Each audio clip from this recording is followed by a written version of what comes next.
सबको इंतजार था टाटा टेक के आईपीओ के सारे कंप्लीट डिटेल का, जो कि आ चुका है और हम भी लेकर आए हैं वो सारी कंप्लीट डिटेल जो शायद किसी भी यूट्यूब वीडियो, किसी भी ब्लॉग में सुनने को, देखने को ना मिले।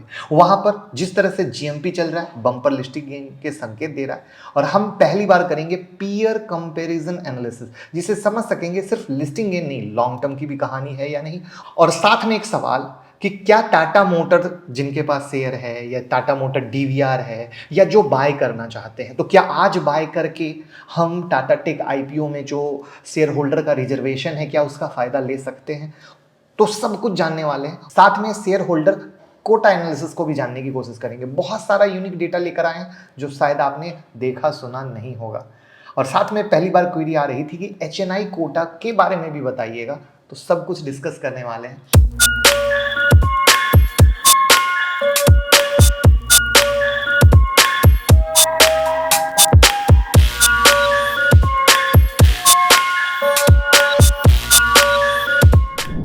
तो यहां पर शुरू करते हैं कि क्या आपको पता है मिड 2000 में जब रतन टाटा सर को ड्रीम कार बनाने का सपना आया, और वो ड्रीम कार हम लोगों के लिए बनानी थी दुनिया की चीपेस्ट कार, तो उन्होंने एक मीटिंग बुलाई और 4 इंजीनियर को बुलाया था।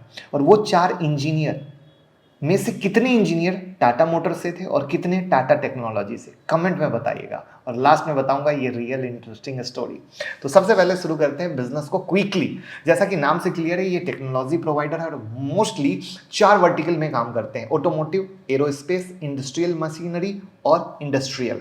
आसान शब्दों में, व्हीकल, एरोस्पेस और फैक्ट्री की मशीनों के लिए कौन सा प्रोडक्ट सही रहेगा, इसका रिसर्च और डेवलपमेंट करना।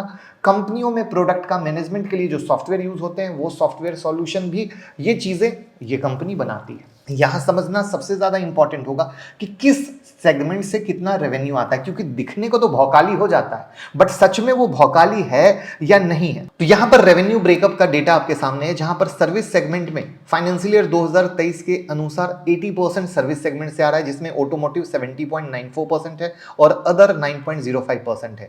जबकि टेक्नोलॉजी सॉल्यूशन पे हम नजर डालते हैं तो 20% है। यानी ओवरऑल अगर देखा जाए तो इनका मेन रेवेन्यू कहां से आ रहा है? ऑटोमोटिव से आ रहा है। करेक्ट है। अब ये अच्छा है या बुरा है, ये समझना जरूरी है। तो वहां पर इनके क्लाइंट कौन है, ये भी समझना जरूरी है। यानी डिपेंडेंसी दिखाने को 4 है, बट रियल वर्टिकल एक है। टोटल 9300 एम्प्लॉय के साथ वर्ल्ड वाइड क्लाइंट बेस है, जैसे north America, Europe, Asia Pacific country. यहां पर कंपनी के टोटल 18 ग्लोबल डिलीवरी सेंटर हैं। पुणे में हेडक्वार्टर है, गुड़गांव, बेंगलुरु, थाने, चेन्नई। फॉरेन में UK, USA, Shanghai, Bangkok, Singapore, Tokyo, Hanoi, Europe, Romania, Sweden, Germany, ये सभी जगह पे डिलीवरी सेंटर हैं कंपनी के। अब यहाँ पर जब ये देखे हैं तो भैया रेवेन्यू ब्रेकअप कंट्री वाइज क्या है, तो फाइनेंशियल 2023 के मुताबिक इंडिया में 29.76% आ रहा है, यूरोप से 22.83% आ रहा है, नॉर्थ अमेरिका से 21.44% आ रहा है और रेस्ट ऑफ वर्ल्ड से 25.97% आ रहा है। तो पूरा बटा हुआ है। अब यहाँ पर आईपीओ 22 नवंबर को खुलेगा। 24 नवंबर तक आप इन्वेस्ट कर सकते हैं। शेयर का प्राइस 475 से 500 का जो प्राइस बैंड तय किया गया है, तो अधिकतर जो सक्सेसफुल आईपीओ है उसमें अपर लेवल पर ही शेयर मिलता है, इसलिए आप 500 रुपीज़ मान सकते हैं। और इस प्राइस पर अगर मानते हैं तो कंपनी की जो वैल्यूएशन है 20,283 करोड़ रुपीज़ आती है। पूरा आईपीओ 3042.51 करोड़ का है और ये आईपीओ पूरी तरीके से ऑफर फॉर सेल है।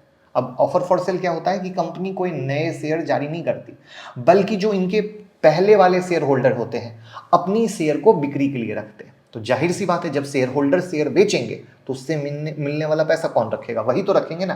कंपनी को आईपीओ से पैसा तब मिलता है जब कोई नए शेयर बेचे जाए, तो कोई नया शेयर बेचा नहीं जा रहा है।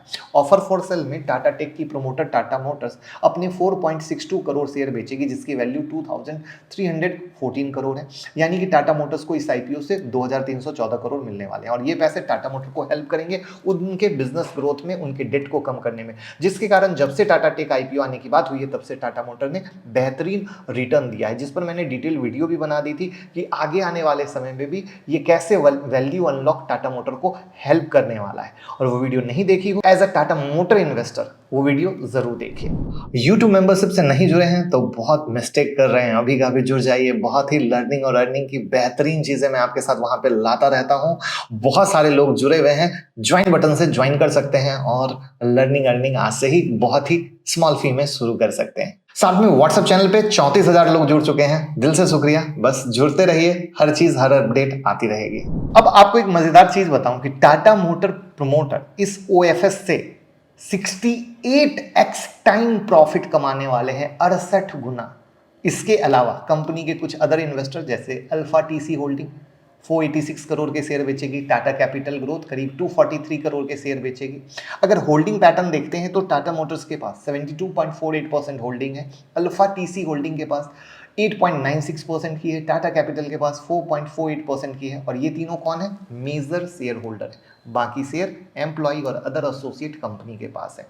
अब यहां पर हम आते हैं टाटा मोटर्स शेयर होल्डर के लिए जरूरी खबर। तो टाटा टेक ने अपने आईपीओ में करीब 60.85 लाख शेयर टाटा मोटर्स के शेयर होल्डर के लिए आरक्षित कर दिया। इसका मतलब है कि अगर आपके पास टाटा मोटर के शेयर हैं तो आप इसमें कोटे में भी आईपीओ के लिए अप्लाई कर सकते हैं। इसके अलावा कंपनी ने अपने कर्मचारी के लिए 20.28 लाख शेयर आरक्षित रखा है। वहीं एंकर इन्वेस्टर के लिए यह आईपीओ एक दिन पहले 21 नवंबर को खोला जाएगा। वहीं पर आप इस बात को ऐसे समझ सकते हैं कि अगर आपके पास टाटा मोटर के शेयर होंगे तो आपको ईमेल भी टाटा मोटर से आया होगा कि भैया आप एप्लीकेबल हैं, और वो मैंने फेसबुक पर फोटो डाली थी, ये स्क्रीन पे है। तो आपके पास क्या टाटा मोटर्स से मेल आया है? कमेंट में जल्दी से बताइए। यहां पर हम टाटा मोटर या टाटा मोटर डीवीआर को आज भी खरीद सकते हैं या नहीं, वो भी कवर करेंगे आगे। तो प्लीज ध्यान से एक एक चीज को पहले सुनते जाइएगा। यहां पर अब हम कंपनी के फाइनेंशियल को देख लें तो टाटा टेक का फाइनेंशियल परफॉर्मेंस काफी अच्छा है। फाइनेंशियल ईयर 2023 में इनका मुनाफा 42.8% बढ़कर 624 करोड़ रहा। रेवेन्यू 25% बढ़कर 4,414.2 करोड़ रुपीस रहा। इस फाइनेंशियल ईयर की पहली छमाही तक यानी सितंबर मंथ तक कंपनी का मुनाफा 36% बढ़कर 351.9 करोड़ रहा। रेवेन्यू 34% बढ़कर 2,526.7 करोड़ रहा। ठीक है, जहां पर आपके सामने हमने डेटा को भी दिखाने की कोशिश की है, जहां पर इनका asset, revenue, profit after tax, net worth, reserve and surplus सब कुछ आपको क्लियर कट दिख रहा है। लेकिन अब सवाल आती है, अच्छा तो इतना दिख रहा है, बट तो रिस्क क्या है? तो वीडियो के शुरू में मैंने कुछ चीज बताई थी। मोस्ट रेवेन्यू इनका कितना कहां से आता है? ऑटो सेगमेंट से आता है, और यहीं पर रिस्क है। तो चलिए वन बाय वन समझते हैं। पहला रिस्क है कि टाटा टेक की जो 40% कमाई है अपने ग्रुप की दो कंपनी टाटा मोटर और जगुआर लैंड रोवर से आती है।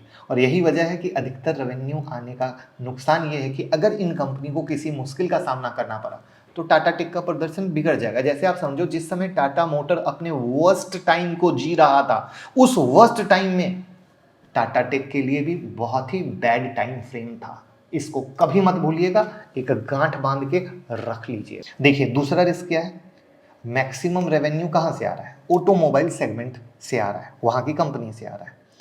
यानी डाइवर्सिफिकेशन नहीं है। कहने को 4 सेगमेंट है बट डाइवर्सिफिकेशन नहीं है। यानी ऑटोमोबाइल सेक्टर में जब स्लो डाउन आता है, जो कि आपने अगर पुराने प्लेयर हो गए तो आपको पता होगा कि जब जब स्लो डाउन आया है तो वहां पर इस शेयर पे भी इंपैक्ट पड़ा है या इससे रिलेटेड शेयर पर भी इंपैक्ट पड़ा है, तो वो एक दूसरा इंपैक्ट है। तीसरा है कि पहले कंपनी का जो कैश फ्लो निगेटिव रहा है और भविष्य में भी कैश फ्लो निगेटिव हो सकता है, जिसका लिक्विडिटी पर असर पड़ सकता है। तो ये एक तीसरा पॉइंट है।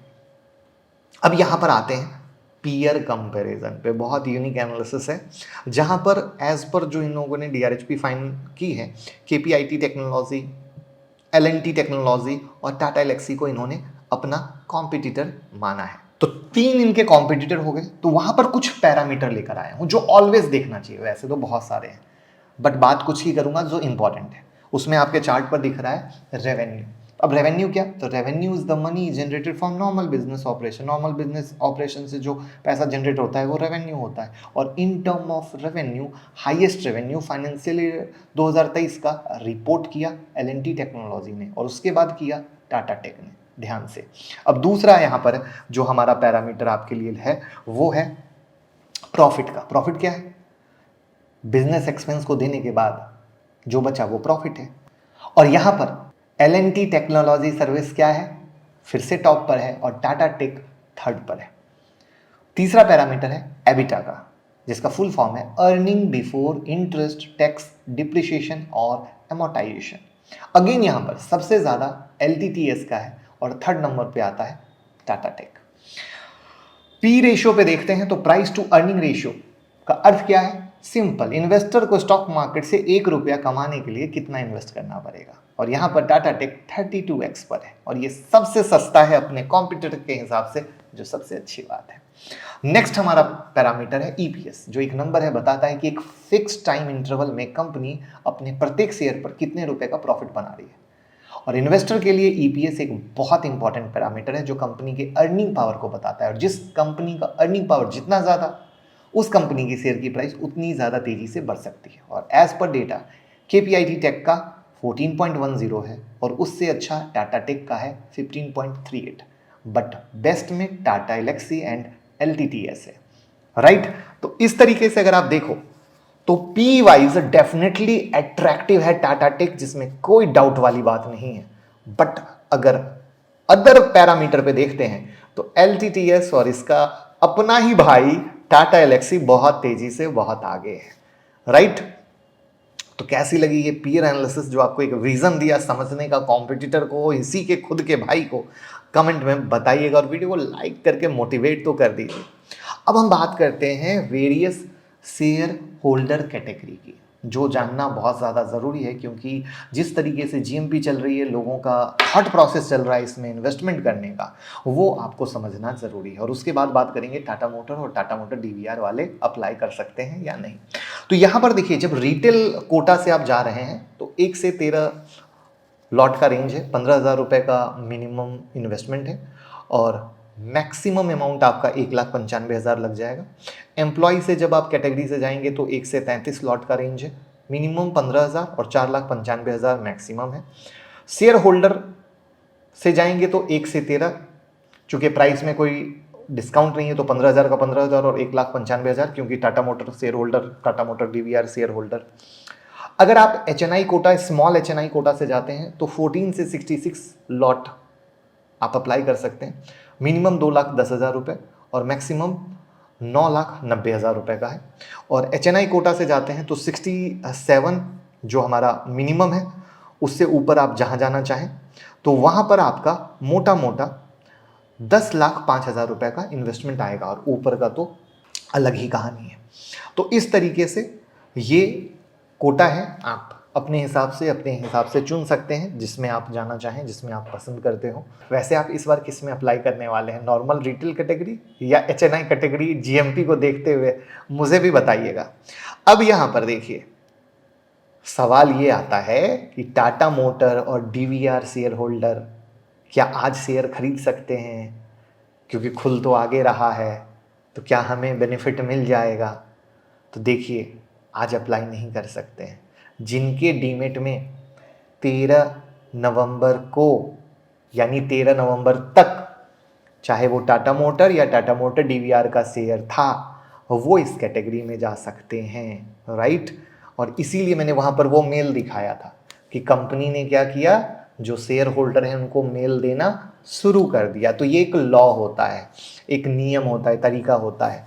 तो जिस दिन ये अनाउंस हुआ था ना कि इतने तारीख को आ रहा है, वो उसका वो लास्ट डेट होता है। तो ये कहानी है, जिस तरीके से आप इसमें जिनके पास है वो कर सकते हैं, बट अभी शेयर नहीं खरीद सकते। मतलब नहीं खरीद सकते इज अ रॉन्ग वर्ड, मतलब अगर अभी खरीदेंगे तो सिर्फ नॉर्मल शेयर होल्डर रहेंगे, बट टाटा टेक अप्लाई में जो बेनिफिट है वो नहीं मिलेगा। अब हम आते हैं उस लास्ट वाले पॉइंट पे, जब हमने कहा था 2000 में जब रतन टाटा सर को चीपेस्ट कार बनाने का सपना आया था और उन्होंने इंजीनियर को बुलाया था, तो टाटा मोटर से एक इंजीनियर आया था और 3 इंजीनियर आया था टाटा टेक्नोलॉजी से। और जब ये मीटिंग हुई थी तो उसमें टाटा टेक्नोलॉजी सबसे आगे थी, क्योंकि इनके पास इंजीनियरिंग रिसर्च एंड डेवलपमेंट का डिपार्टमेंट था, और इस सपने को साकार करने में टाटा टेक्नोलॉजी का बहुत बड़ा हाथ था, क्योंकि फिर आगे जाकर 14-15 इंजीनियर की जो टीम बनी थी उनको लीडर करने वाले टाटा टेक्नोलॉजी थे। तो आप इसी से समझ सकते हैं इनकी थॉट प्रोसेस, विचार के बारे में, क्योंकि आज भी जो इनका ईवी सेगमेंट आ रहा है उसकी डिज़ाइनिंग थॉट प्रोसेस में टाटा टेक्नोलॉजी का बहुत बड़ा योगदान है। तो ये इस तरीके से एनालिसिस है जहाँ एक बेहतरीन कंपनी एक सही वैल्यूएशन पर आपके पास आ रही है, जहाँ पर एक big brand name Ratan Tata sir का नाम है, जहाँ पर उस नाम आने के बाद ट्रस्ट अपने आप आ जाता है और अच्छी कंपनी अच्छे तरीके से कर रही है। अच्छा बुरा सब में जुड़ा होता है, कोई भी इंसान परफेक्ट नहीं होता है, कोई भी कंपनी परफेक्ट नहीं होती है, बट ओवरऑल पॉजिटिव पॉइंट बहुत ज़्यादा है जो चाहे शॉर्ट टर्म हो चाहे लॉन्ग टर्म हो, हर एंगल से इन्वेस्टर को बेनिफिट कर सकते हैं। बस नेगेटिव पॉइंट कभी नहीं भूलनी चाहिए, ये बहुत इंपॉर्टेंट आता है। तो definitely enjoy the IPO, enjoy the gain. Thank you so much. Keep sharing.